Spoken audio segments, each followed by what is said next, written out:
just wanted to talk about kind of a bit about what we've kind of been touching on, as well as accessing skilled support.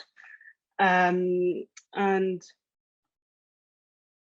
for those who don't know me, I'm Carmelle Gentle. I'm a mother to my 2 daughters, qualified midwife for 15 years, been practiced in the NHS before, and I'm now working privately as a tongue tie specialist.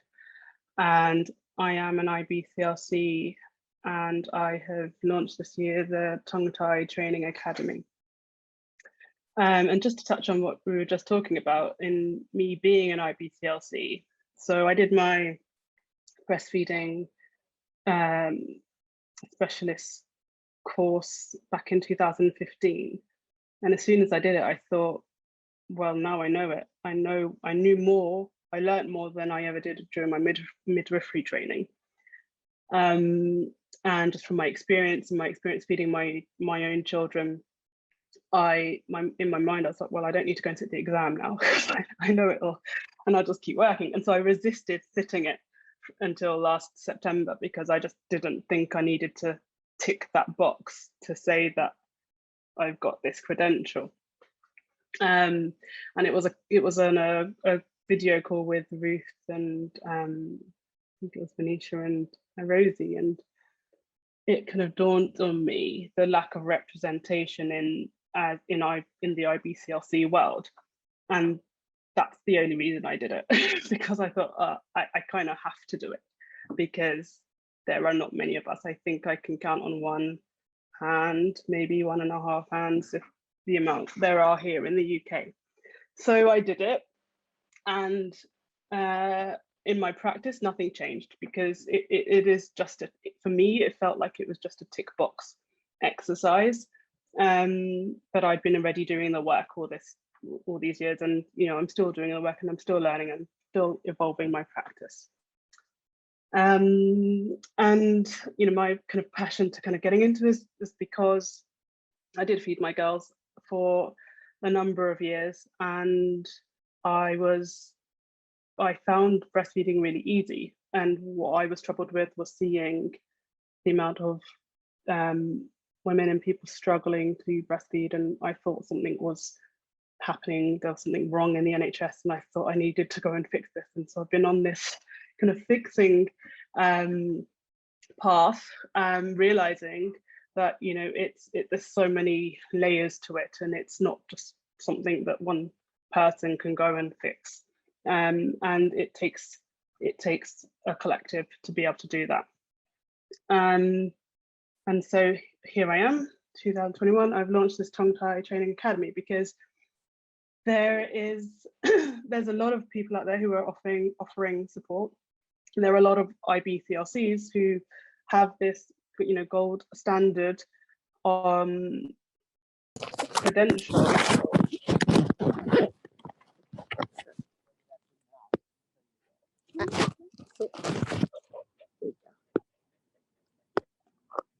Let me just see if I can mute this. I'm going to leave it. If you just put your mute on mic, whoever that is, just for a moment.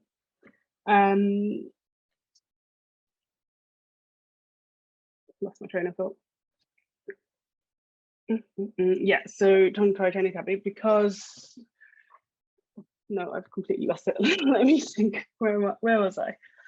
The IBCLCs having their idea of or something.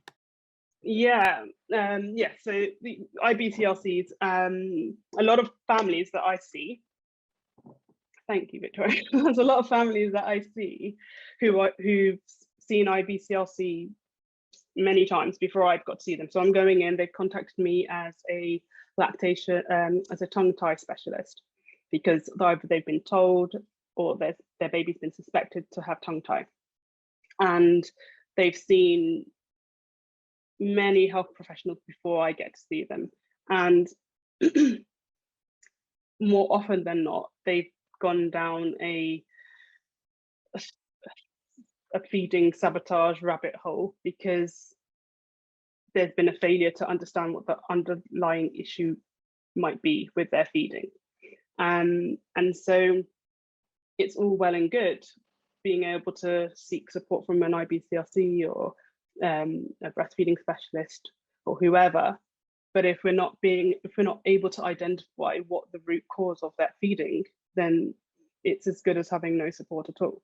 Because yes, some things may change, but if particularly with tongue tie and tongue function, if we don't understand what the tongue is able to do or is doing in that feeding picture, then you're providing the support which may not be helpful and may be causing more harm.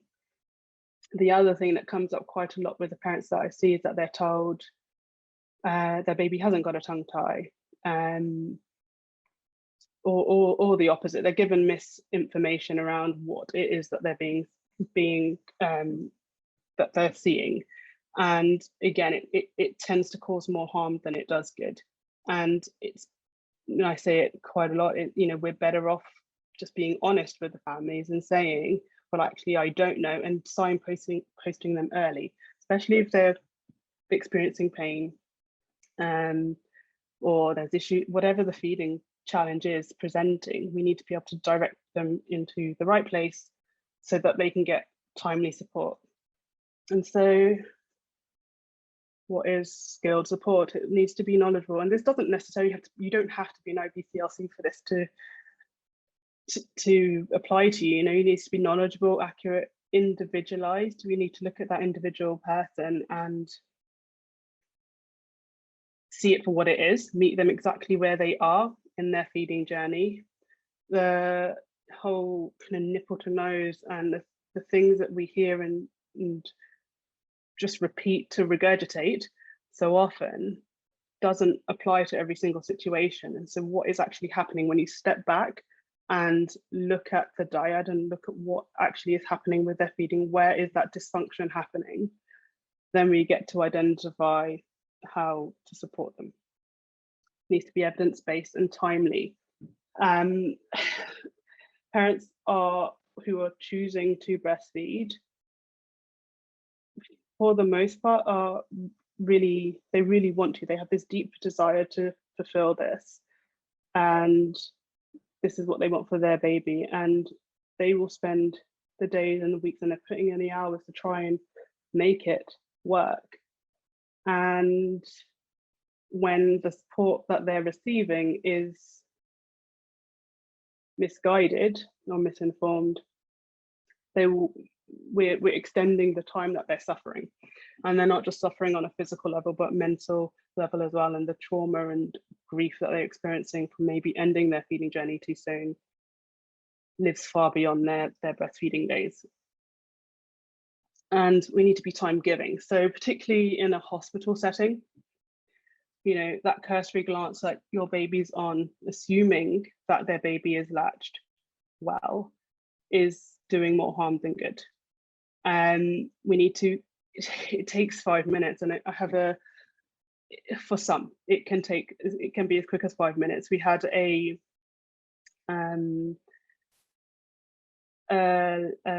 mother who joined our virtual breastfeeding cafe, and she was in her hospital bed, and just the simple fact that she was in her hospital bed filled me with upset and anger for her, because she shouldn't be. She's in hospital where supposedly we have staff on, and that's where her care is being given, and she joins the call because she can't latch her baby.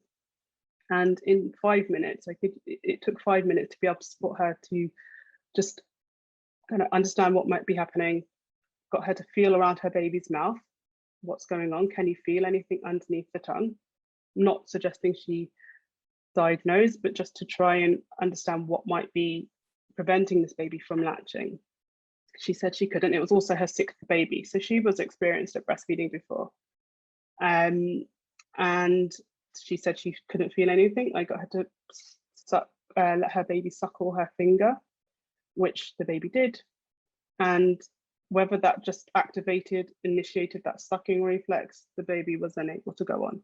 and I think it might have been sideline position, but it was just simple, basic for me, basic support that should have been given in hospital, because this baby hadn't fed overnight and was getting more and more sleepy. Sugar levels would possibly be falling at this point, and then you get this vicious cycle. And then the knee-jerk reaction from the hospital staff, which we see on a daily basis, is they would top up with formula. Now, it being her 6th baby, she was a Black woman. What else is going on? What was it? Was it an assumption from the staff that this is her 6th baby, she should know what to do? But yet she's reaching out on a breastfeeding call. And so it's giving that time, sitting down for 5 minutes. If you're in a rushed postnatal ward, and if you don't have the time, who else is on the ward? Have you got peer support workers? Have you got student midwives? Have you got healthcare assistants who can also be supporting? You know, it takes a team, and it's giving that time and not judging the situation, not judging that this is her 6th baby, she should know what she's doing. And then being culturally sensitive to their individual needs.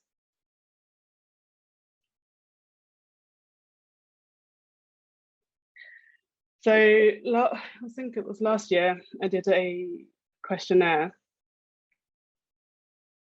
and it was a survey for looking at people's lived experience, because when I was looking up around Black breastfeeding in the UK, I was always kind of diverted to sources in America, and I was like, well, what's actually happening here? What are the stories and the lived experiences of Black women in the UK? And these are some of, there were some really positive stories, but this is some of the problems that kind of came up over and over. And you've got the formula issue, the pressure and the coercion to give formula rather than the pressure, like Kimberly said, the pressure to support with the actual feeding, rather than put a band-aid over it and give the baby a feed and discharge them. The problems are still going to continue. And these are their words. The hospital pressured me to top up with formula, which they refused. So you've got to be able to really stand for yourself, stand in your power to say, no, I'm not taking that formula. And why does it have to be that way? Why does it have to be a fight? Why doesn't the staff or the healthcare professional sit and support with feeding, rather than, you know, knee-jerk reaction and give formula? I feel trapped with no plan of how to feed him unless we concede, and opted for formula. And I'll talk about this story in a moment. And then the lack of support and encouragement. Wanted to breastfeed and was offered advice before the birth, which is another thing you hear often antenatally. There seems to be the support is there, but then and postnatally that support quickly disappears. The hospital, however, was not encouraging and made me supplement before I could leave. I had no support, just assumed I had to do formula. So not having the support, but also not having the knowledge to know that that's not necessary. Who else do they reach out to? The support was limited and they felt unheard. It's not being listened to. And the lack of representation. No one looked like me. And they showed little cultural awareness, and I wondered if this might have affected the cultural demographics. So the lack of cultural awareness from staff impacting in the support that they give to the women in their care, whether that's in the hospital or in the community. Add then to that the limited time that they have, and then the assumptions that they make on it. And you just see the kind of spiraling effect that this can have and on their breastfeeding journey. And as I said, you know, the physical pain and trauma is there, but the mental and emotional pain and trauma that comes with it, it lasts so much longer than the time that we are seeing them. And we need to really kind of bear that in mind, because you might discharge them, or you can tick the box and they're out of your care, but what's happening once you leave them? So this was the survey that I did, and there was 100 responses. And a question they were asked was, did you find breastfeeding challenging? And there was about 16% who said yes, and that was their reason for stopping. And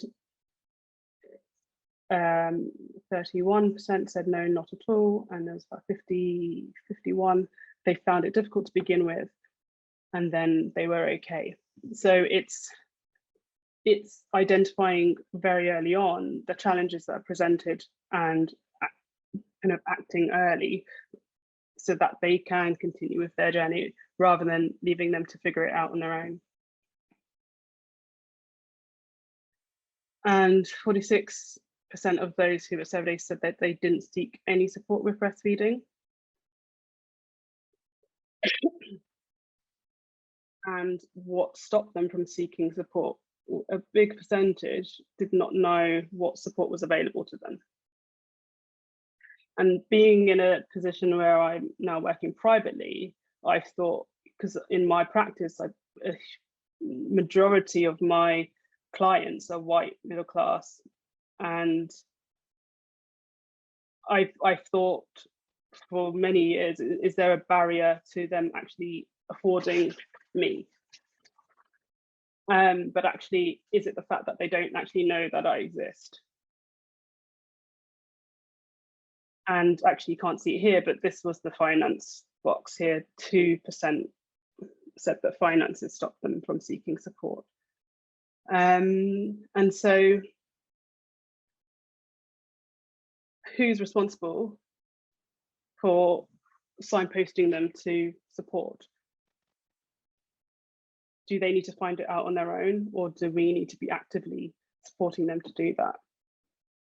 And as said, you know, that skilled support doesn't necessarily have to come from an IBCLC. It can be your very well experienced maternity support worker, your peer support workers. You know, I work all over London, and I see them, people who refer to me, and you know, we worked collaboratively to see, and I see the work that they do, and it's in alignment to what I do, and I know I know that they're giving good value to the women and people that they are seeing. And you know, equally, there's IBCLCs who you might question some of the things that they're telling people. And so it's not who they're seeing, it's the kind of quality of their work. So whose responsibility?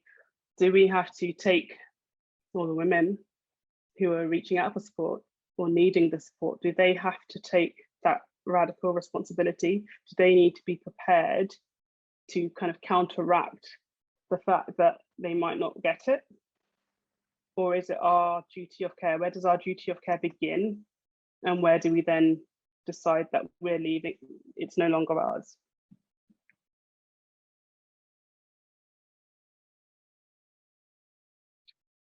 I share this case study because it makes me so sad. This baby was 13-week-old baby, and he was born at 39 weeks in a London hospital. He was born with esophageal atresia, which is where the esophagus connected to the stomach was blocked, and so he needed surgery to open it up so he could swallow and eat. And so that was observed, and he had surgery on day 2. They also observed that he had a tongue tie on day 2, and the parents consented for a frenulotomy, so a procedure to release the tongue tie. He was taken to theatre, he had his surgery for his stomach, and they decided not to do the tongue tie division because they said he had thrush, and so they didn't treat it. So he's recovered, come out of surgery for the esophageal atresia, and he continues NG tube feeding because he can't latch to the breast and he can't take a bottle.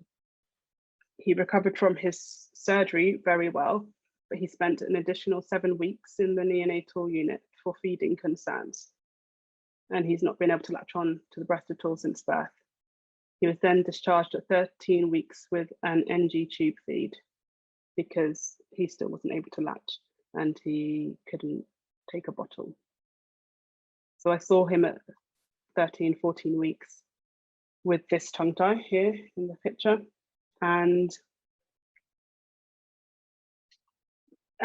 it's a tragic case because this is something, he spent 13 weeks in hospital. 7 of those weeks were purely because he couldn't feed. And this is a situation that just should never have happened. He was surrounded by doctors, surgeons, neonatal nurses every single day of his hospital stay, yet nobody thought to go back and look at his tongue for feeding problems. And it's for me quite a clear case of negligence. And you can be a well-trained surgical doctor, but yet there's no insight into how the tongue is impacting the way this baby is able to feed. By the time I saw him at 14 weeks, it's way too late. He had no use of his tongue. He had no use of the muscles. It was a severe tongue tie.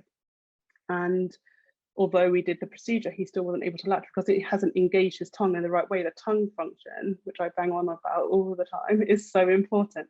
We need to use our tongue for feeding, for a baby to be able to elevate, elongate, and cup the tongue to create suction.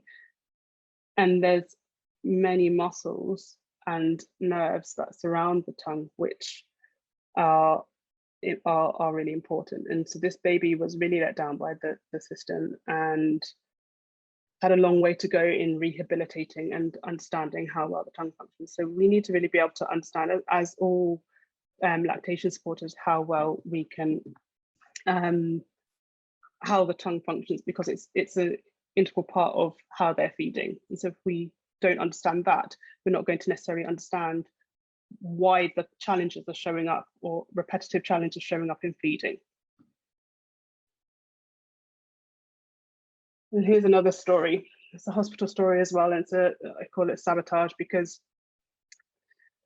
this, again, lady reached out on day 2 of her baby being born, in hospital, unable to latch, and there was a lack of basic breastfeeding support to begin with, a lack of skilled support because she got to see an IBCLC while she was in there, and then a lack of collaborative working. So you've got the doctors who are now pushing for formula because of the fear mongering around kidney failure because the baby's not urinating, and the IBCLC advising, just put your baby on you, he will find his way there. And then the family feeling coerced and pressured into giving formula when she desperately wants to breastfeed her baby. So you've got a whole team here working, but not working together. They're not working to understand why this baby is not latching. So Donna texts me on Instagram and asks for support. She knew to ask for support, which is great. She knew somehow how to reach out and find me. And I sent her a video of how to side lie down with your baby to latch, and that baby latched on that night. Again, very simple strategy to help this baby feed. Why is that not happening in a hospital setting when you've got many, if one person doesn't know, that's okay, but find somebody who can help this person. And it's really owning that and just, making sure that they're getting the support rather than just defaulting to formula, because that's not the answer. This baby could latch, despite having a tongue tie, he could latch. So who's got to take that radical responsibility, the parent or is it the practitioner? And so again, we've been discussing earlier today kind of the barriers. Look at my battery. Cut out. The barriers of accessing skilled support. So we've got the parents not necessarily knowing what's available to them. So we have to take that responsibility and advise them. We've got the time antenatally where we can do that. What resources are available to them, where they can search on the internet, what groups are locally to them, not being advised where to go or being fully supported.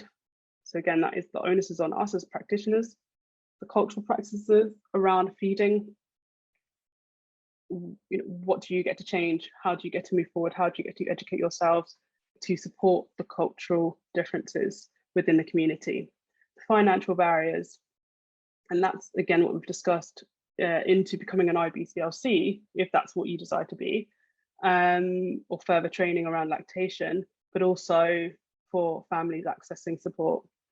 And then you've got the unconscious biases that are within and among us, and then the access to training. So moving forward, it's kind of actively listening to our clients when they're describing their desire to want to breastfeed. You know, it's not something you want to just dismiss and hope that it will happen later on when somebody else is taking their care. You know, how do you get to help them in the moment that you get to see them? You know, what can you do to make that small difference in their breastfeeding journey? That duty of care, does it just end when they're no longer in your clinic or when you've left their home? You know, I want to be able to offer some value for every person that I see in their home, and give them tangible skills that they can work with when I'm no longer there. And then taking that radical responsibility. I think that, yes, as an individual, we have to do that. We have to know what we want and our desires, but I think as a professional, we really need to be owning that, because we have that duty of care to protect them and to protect that breastfeeding journey, and not just default to what is easy in that moment. And then outreach support. In one of the rooms, they're talking about having Zoom groups, and you know, if they're not in attendance, how do we reach out to the community? How do we let them know that we are there to support them, and provide them with a safe space, particularly in the Black community, a safe space where they feel welcomed, and you know, they want to come, they feel invited, and know that we won't be judging them for whatever their feeding looks like, and we get to support them exactly where they are in their journey. There's a lot of work to do, but if we just, in the time that we are seeing our clients, we can make one small change, one small difference in their breastfeeding journey, they'll always remember that. And if we don't know, it's better to say that we don't know rather than pretend that we do and cause more harm. That's me. Any questions? Lola? Question actually, and thank you so much for the presentation. It's an excellent presentation. Thank you. I just wanted to ask actually, I've come across ladies who have experienced, they're having problems with, a recent lady has come to the forefront who has a piercing, and Yes. and she's leaking. My background is I'm a doula, so I am planning, I have an appointment to go and see her, but I'd be interested in your take on that, because obviously she's more susceptible to mastitis, which has already formed. It's subsiding now, but there is still, and obviously there's the possibility of infection with nipple piercing. She has taken out the actual, you know, jewelry, but she is still struggling to breastfeed because there's leaking. And so there's discussions, she's had discussions around nipple shields, but I wondered what your take was on that. So the issue is around her leaking whilst just generally, or? Sorry, just to be clear, leaking from the actual piercing Site, yeah. So it's like, I mean, almost like there's too much milk. There's too much milk, and so then I'd be looking at, rather than, I wouldn't say necessarily it's the piercing per se, what's going on with the feeding, because that's just another outlet for the milk to come out. But why is there an oversupply? Is there something else going on with the feeding? Just from my own personal experience, I've had a nipple piercing, and it shouldn't affect like the oversupply. It shouldn't cause an oversupply. It shouldn't be the thing that's causing the issue. When baby's latching, they're latching around the nipple, so really it shouldn't really come into play.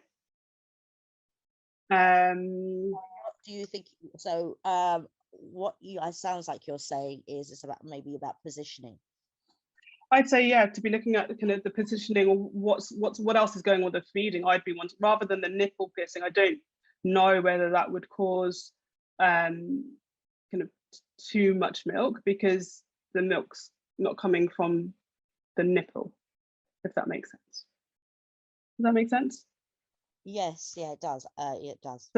So yeah, so I'd be looking at the positioning, attachment, ensuring that there's a wide, deep latch so that baby can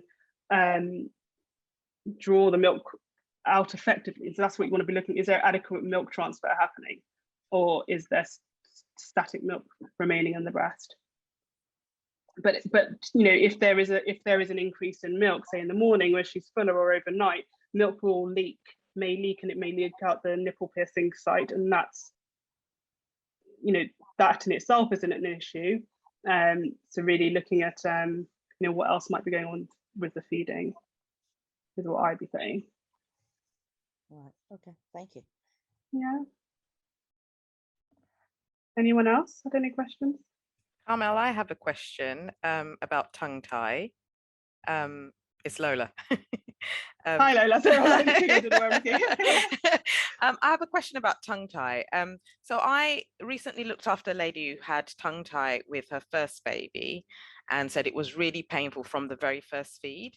And so eventually it took ages for them to diagnose it. And then when they did, she had it sorted out, and then she was able to successfully breastfeed. So I looked after in labor with the second baby, and then when she gave birth, I sort of looked at the baby. I thought he had a tongue tie. My colleague thought he had a tongue tie as well. So we just said to her, well, let's try and feed and see what happens. So she put the baby on the breast and said it was completely different. There was no pain, nothing at all. And she'd had quite a few feeds before she was discharged home. But I did refer her because I felt like I wanted somebody else to have a look at it. But is that possible that that baby would just continue to successfully breastfeed without her having any pain? Or, I mean, it looks to me like quite an obvious one, like quite, you know, I felt like maybe it would be something that would need to be sorted out in the future. But she told me that it was completely not the experience that she had with her first. So what would you do in that situation? So they can carry on. And so I think the key is with so depending on, so a tongue tie could be right at the tip of the tongue, the frenulum could be right at the tip of the tongue, it could be really long and its length, it could be stretchy and have good range of motion. It could be posterior, be really short and rigid and have less mobility. So we really will look at what is the tongue, how is the tongue able to mobilize? And so with that baby, if they're latching well, they're adequately transferring the milk, there's no pain, carry on. What they might see, often I see it around 6 to 8 weeks, 6 to 12 weeks, as that baby grows, the tongue tie is not growing with them. And so they may start to make compensations, which then can cause issues later on. So it's really key to let the parent know, okay, great, things are going well. If any of these signs or symptoms occur, then come back to what is the tongue doing, because the tongue tie doesn't disappear, it will stay as it is until adulthood, unless it's physically broken. So we want to just see over time, is that baby making compensations for the way their tongue's able to move. Okay, thank you. And if you've done a NHS referral, you know, that might take up to 12 weeks anyway. So I told her, and I did say to her, look, we'll make an NHS referral, but you know what's going to happen. So, you know, she had information, and I think she had the details of the person she went to before, which was private. So, yeah. Brilliant. It might be that that's a good window anyway, just to see how things are, and you know, she might still be okay. Brilliant. And then you know, we've got to also think about how we use our tongue for eating. So solid foods is the next milestone if things are showing up as a problem at that point. And then after that, you're looking at speech. But we won't know until the baby gets to those milestones to know how they're being impacted. Okay. Anything else, or shall I hand back over to you, Rosie? I think hand back over to me, if that's okay. Carmelle, thank you so much. It's always such a pleasure to hear all that you have to offer and share, whether it's expertise or your reflections on how the barriers and what you're seeing in your practice with how the services are not integrated, and how parents then must bear this responsibility, and the challenge that you've laid out for us to really take that radical responsibility for ourselves and own where we're at with our skill set and pass it on. It's well received.